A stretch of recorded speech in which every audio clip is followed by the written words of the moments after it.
I'm willing to bet my life savings that everyone in the audience today owns a cell phone. Please raise your hand if you own one. Well, it's good because I don't have life savings and I do not enjoy being wrong. Hello and good evening. My name is Paul Deutsch, and I'm here today to inform you that cellular phones that you just admitted to owning have many harmful qualities and also create negative effects on humans and society. Since all of you are cell phone owners, you are aware of all of the conveniences and luxuries a cell phone provides. However, you're either oblivious to the negative effects that accompany those positives, or you're irresponsibly ignoring them. Since I also own a cell phone, I decided to do the same some intensive research into the different effects that cell phones produce. Due to the findings of my research, I can now tell you that I will be significantly lowering the time I spend using on my cell phone. After this speech, I am confident you will do the same. While there is an abundance of negative effects cell phones can cause on us, I will be discussing 3 of them here today. The effects that cell phones have on relationships, the effects a cell phone has on human beings' physical health, and the dangers of driving while using a cell phone.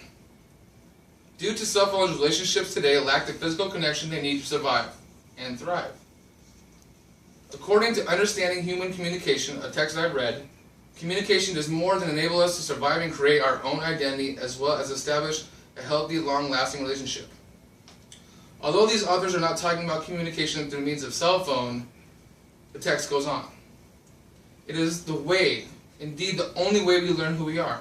Our sense of identity comes from the way we interact with other people. Are we smart or stupid, attractive or ugly, skillful or inept? The answers to these questions do not come from looking in the mirror. We decide who we are based on others, how others react to us. That cannot come from a cell phone.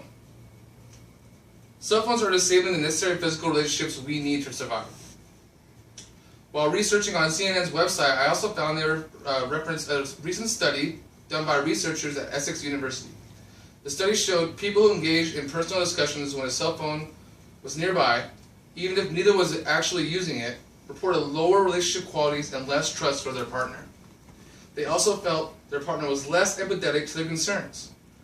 Stop and think if that pertains to anything that you ever come across. Exactly. Furthermore, when reading further in Chapter 1 of the initial source I had cited, is a section very significant to my argument. Communication is so important that it is necessary for physical health. In fact, evidence suggests that in the absence of satisfying communication can even jeopardize life itself. Medical researchers have identified a wide range of hazards that result from lack of close relationships, not cell phone relationships, folks. Although the factor stress communication is a necessity and cell phones provide that, the communication that is needed is not the communication provided by cell phones. Additionally, it is the communication that they provide that hampers relationships and communication that can cause mental and physical harm. Our cell phones cause physical ailments, and it has been noted that cell phones use can lead to decrease in physical health. I came across a text titled "Cell Phone: Invisible Hazards of the Wireless Age" that has some mind-blowing stuff in its details about the possibilities of radiation coming from our cell phones and its effects. Cell phones can cause brain cancer. I am not here to scare anyone, but these accusations are not baseless. The text says, when tissue is heated, cellular physiology is altered, and there is a breakdown in the basic processes that serve to provide nutrients to cells and control other functions.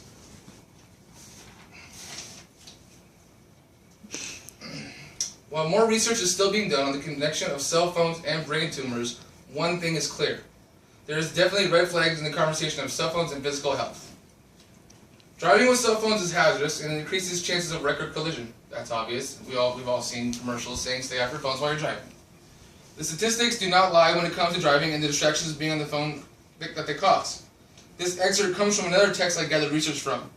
In 2005, published in the Journal of Human Factors, 41 adult drivers were put through 4 sessions in a simulator, recreating realistic driving conditions along a 24-mile stretch of freeway.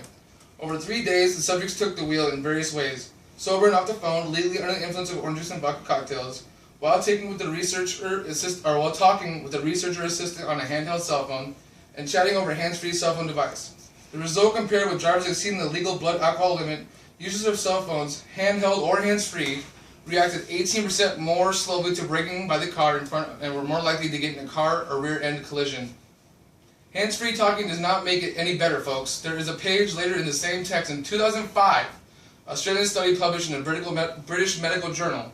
Researchers interviewed during a 27-month period 456 hospitalized cell phone users who had each been involved in a crash. The scientists combed drivers' call records to see how cell phone use was affected by their driving, whether they talked hands-free or had a phone clasped to their ear. The result was the same. During calls and for 10 minutes after the completion, a driver's likelihood of crashing shot up 4-fold.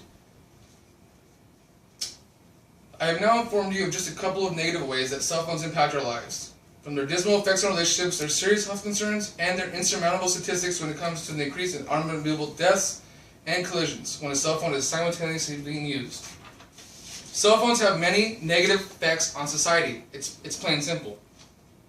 It is time to seriously consider cutting back the amount of time we spend on our cell phones. The negative effects I have presented to you today are just a small sample of the harmful causes that come with the cell phone use. I have here a prepaid box in which I have placed my cell phone for shipment. In return, I will receive a check for its value.